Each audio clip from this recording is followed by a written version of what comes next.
দেশের ১ নম্বর news network. আর আপনারা দেখছেন TV9 বাংলা, প্রথম থেকেই প্রথমে।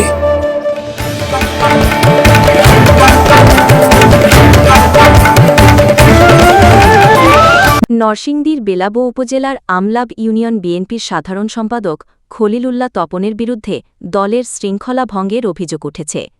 তিনি সম্প্রতি জাতীয় নাগরিক পার্টি বা এনসিপির শীর্ষস্থানীয় নেতাদের সাথে ওয়ারী বটেশ্বর এলাকা ঘুরতে গিয়েছিলেন। এই ঘটনা সোশ্যাল মিডিয়ায় ভাইরাল হয়ে গেছে এবং দলের ভেতরে তীব্র সমালোচনার সৃষ্টি করেছে। দলের পক্ষ থেকে তাকে কারণ দর্শানোর নোটিশ পাঠানো হয়েছে এবং ৭ কর্মদিবসের মধ্যে জবাব দিতে বলা হয়েছে। তার বিরুদ্ধে আরও অভিযোগ আছে, যেমন বটেশ্বর বাজারে ব্যবসায়ীদের হয়রানি, ভুয়া কমিটি গঠন ও চাঁদাবাজির মতো অপরাধ। স্থানীয়রা বলছেন তিনি দলের ক্ষমতা ব্যবহার করে অনৈতিকভাবে অর্থ উপার্জন করেছেন। তারা অবিলম্বে তাকে দল থেকে বহিষ্কারের দাবি জানিয়েছেন।